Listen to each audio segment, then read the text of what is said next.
Hello everyone, आप सभी का स्वागत है पप्पू मैथ्स यूट्यूब चैनल के ऊपर। जैसा कि दोस्त आप लोग को क्वेश्चन दिख रहा होगा, मैथ्स का क्वेश्चन है, बहुत ही इजी क्वेश्चन है। लिखा हुआ है क्या 10 पेंसिल का मूल्य 40 रुपया हो तो एक पेंसिल का मूल्य ज्ञात करें। उसी तरीके से अगला क्वेश्चन है, 20 पुरुष एक काम को 40 दिन में कर सकते हैं तो 26 पुरुष उसी काम को कितने दिन में करेंगे। ये सारा क्वेश्चन दोस्त आपको एक ही नियम के आधार पे बनता है, ठीक है। ये एक नियम, एक चैप्टर है, ठीक है, यूनिटरी मेथड बोलते हैं। उसके आधार पे ये क्या होगा, बनेगा। चलिए देखिए कैसे बनेगा इसको सॉल्व करने के लिए हम आपके सामने हम दो फार्मूला लिख दिए।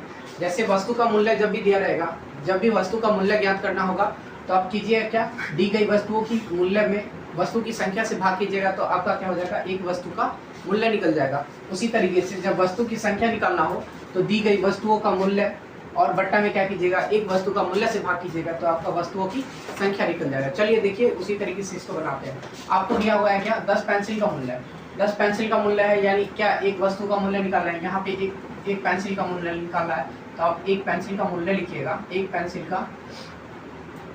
पेंसिल का मूल्य बराबर, देखिए एक पेंसिल का मूल्य आपका कितना दिया है।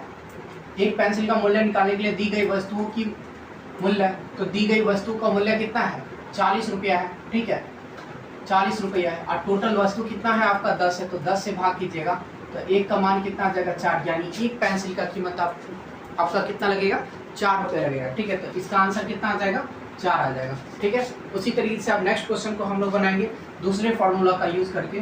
देखिए अब आगे क्वेश्चन लिखा हुआ है क्या, 20 पुरुष एक काम को 39 दिन में कर सकते हैं, 26 पुरुष उसी काम को कितने दिन में करेंगे। तो देखिए सबसे पहले तो 26 काम कराना है तो यानी संख्या हमसे पूछ रहा है कितना दिन, ठीक है, दिन पूछ रहा है, इसका मतलब इसके हिसाब से संख्या पूछ रहा है। तो हम लिखेंगे क्या, दिन बराबर, तो यहाँ पे सॉल्व अगर आप इसको कीजिएगा तो लिखिएगा कितने दिन में, तो दिन बराबर आप लिखिएगा क्या, दी गई वस्तुओं की संख्या, तो टोटल वस्तु की संख्या कितना है आपका, यानी 20 पुरुष जो है कितना दिन में कर रहा है, 39 दिन में। तो 39 दिन में कीजिएगा, 20 गुना कितना 39, और बट्टा में क्या कीजिएगा, 26 से भाग कीजिएगा। 26 से भाग कीजिएगा तो देखिए 13 तिया 39, 13 दूना 26, 2 से काटिएगा तो कितना हो जाएगा, 10 दूना 20, ठीक है। तो ये हो जाएगा आपका 10 तिया 30 दिन। 30 दिन के अंदर क्या हो जाएगा, वो उस काम को पूरा कंप्लीट कर लेगा, यानी 26 आदमी जो होगा उसी काम को कितना दिन में पूरा करेगा, तो 30 दिन के अंदर पूरा कर देगा, ठीक है। आई होप यहाँ तक समझ में आ गया होगा, ठीक है। बढ़ते हैं नेक्स्ट क्वेश्चन की ओर।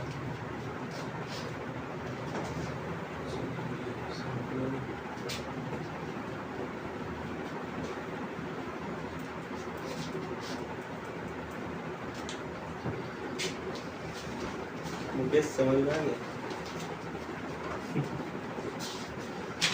लेकिन पहले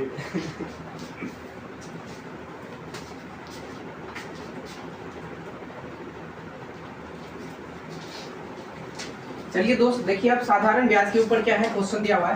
पहला क्वेश्चन आपका है साधारण ब्याज के ऊपर, ठीक है। लिखा हुआ है किसी दर, आपको क्वेश्चन दोस्त ऊपर क्वेश्चन मिल जाएगा, ठीक है।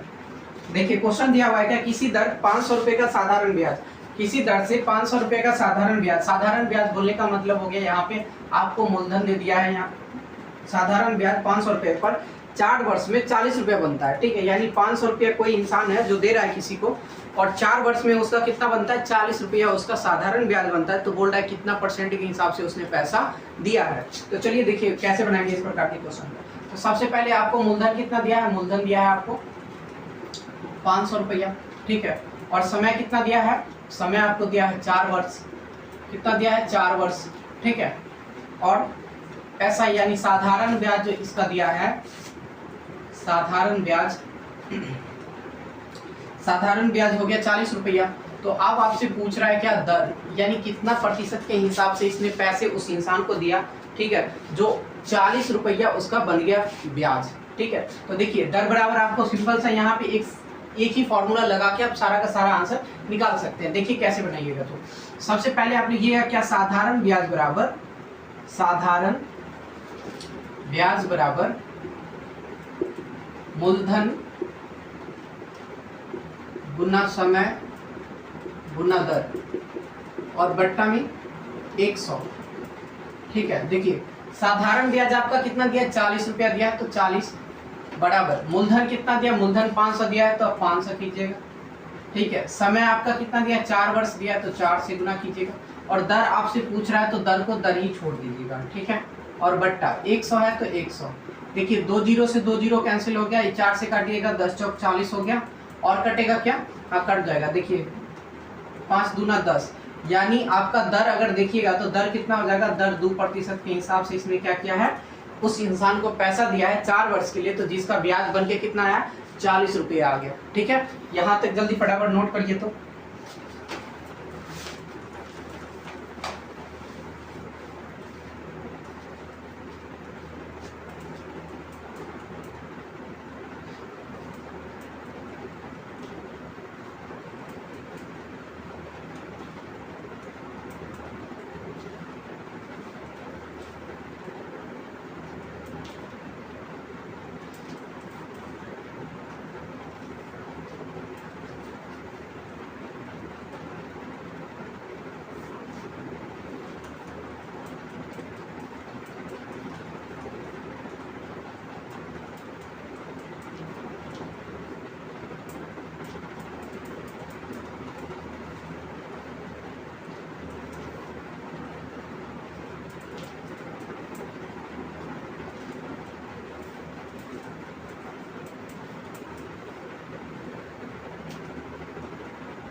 चलिए देखिए दोस्त, अब एक आपके सामने है लाभ हानि का एक क्वेश्चन है, ठीक है। बहुत ही प्यारा सा क्वेश्चन है।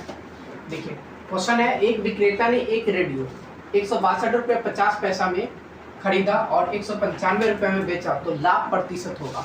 इसमें क्या पूछ रहा है दोस्त, लाभ प्रतिशत पूछ रहा है। तो सबसे पहले आपको लाभ निकालना होगा। इस प्रकार के क्वेश्चन में लाभ प्रतिशत जब भी पूछा जाएगा तो आपको लाभ निकालना पड़ेगा, ठीक है। और जब भी इस प्रकार का क्वेश्चन आता है तो लाभ प्रतिशत निकालने के लिए उसमें क्रय मूल्य पे ही सारा चीज किया जाता है, यानी जितना भी अगर हानि भी होगा तो क्रय मूल्य पे होगा और फायदा भी होगा तो क्रय मूल्य पे होगा। तो देखिए कैसे इस प्रकार के क्वेश्चन को बनाते हैं। चलिए सबसे पहले हम क्या लिखेंगे, नॉर्मल जो आपका लाभ है, तो लाभ तो हमको पता चलना चाहिए लाभ कितना का है। सबसे पहले लिखते हैं क्रय मूल्य। क्रय मूल्य कितना है आपका, उसने खरीदा कितना में है, 162 रुपया 50 पैसा में। 162 रुपया 50 पैसा में उसने क्या किया है, रेडियो को खरीदा है और बेचा है कितना में, और 195 रुपया में बेच दिया, ठीक है। तो बेच दिया मतलब क्या, विक्रय मूल्य, ठीक है। बेच दिया इसका मतलब विक्रय मूल्य हो गया। तो विक्रय मूल्य आपका कितना दिया हुआ है, 195 रुपये। कितना दिया हुआ है, 195 रुपया में बेच दिया है। तो आपसे लाभ पूछ रहा है, तो लाभ बराबर आप क्या लिखिएगा, लाभ बराबर विक्रय मूल्य माइनस क्रय मूल्य, विक्रय मूल्य माइनस क्रय मूल्य, ठीक है दोस्त। देखिए आपका विक्रय मूल्य कितना है, 195 रुपये माइनस 162 रुपये 50 पैसा, ठीक है। अब जब भी ऐसे पॉइंट वाला क्वेश्चन आएगा तो आप क्या कीजिएगा, पॉइंट वाला घटाव आएगा तो आप कुछ मत कीजिए, पॉइंट के बाद जितना इधर नंबर है उतना इधर जीरो लगा दीजिए, ठीक है। आप देखिए जीरो में से जीरो गया तो जीरो, जीरो में से 5 गया तो 5, यानी पैसा लेंगे। ये बचा 4, 4 में से 2 गया तो 4 में से 2 गया तो 2, ठीक है। और ये बचेगा आपका कितना 18, ये 19 में से 16 गया तो कितना हो जाएगा, 3 बचेगा, ठीक है। 19 में से 16 गया तो 3 बचेगा, यानी 32 रुपया 50 पैसा का आपका लाभ हुआ। लेकिन आपसे ये लाभ ना पूछ के लाभ प्रतिशत पूछ रहा है। क्या पूछ रहा है दोस्त, लाभ प्रतिशत पूछ रहा है। तो आप क्या कीजिएगा, लाभ प्रतिशत का फॉर्मूला होता है, लाभ प्रतिशत बराबर फॉर्मूला होता है लाभ बट्टा क्रय मूल्य, ठीक है। लाभ बट्टा क्या होता है, लाभ गुना 100 बट्टा में क्रय मूल्य, ठीक है। देखिए तो आपका क्या होगा, लाभ देखिए कितना है आपका लाभ, लाभ तो है आपका 32 रुपया 50 पैसा, ठीक है। और गुना कीजिएगा कितना 100 से, और बट्टा हो गया आपका क्रय मूल्य कितना है, क्रय मूल्य है आपका कितना 162 रुपया 162 रुपया 50 पैसा, ठीक है। अब देखिए यहाँ से पॉइंट हटाइएगा तो ये आपका कट गया, ठीक है। जीरो से जीरो खत्म हो गया। अब यहाँ से काटिएगा तो आपका कितना हो जाएगा, कटेगा क्या, देखिए ये आप काटिएगा तो 2 बार में कटेगा 50, काटिए इसको 5 से काटिए तो 5 से काटिएगा तो 6 5 30, बचा कितना 2, 5 25, 65 आ गया। 5 से काटिएगा तो 5 दिया 15, बचा 1, 5 दूना 10, बचा 1, 5 25, ठीक है। अब 5 से काटिए इसको, 5 से काटिएगा तो 13 5 65, 5 से काटिएगा तो 6 पंचे 30, बचा 2, 5 है 25। अब ये 13 पंचे 65, 5 आ गया तो इसको काटिएगा तो कितना जाएगा 20, यानी कितना होगा 20% का आपको क्या होगा इसका प्रॉफिट होगा। यानी एक्चुअल में लाभ आपका कितना था 32 रुपया 50 पैसा, और प्रॉफिट परसेंटेज में पूछेगा यानी लाभ प्रतिशत में पूछेगा तो 20% का इस पे क्या होगा लाभ होगा। ठीक है दोस्त।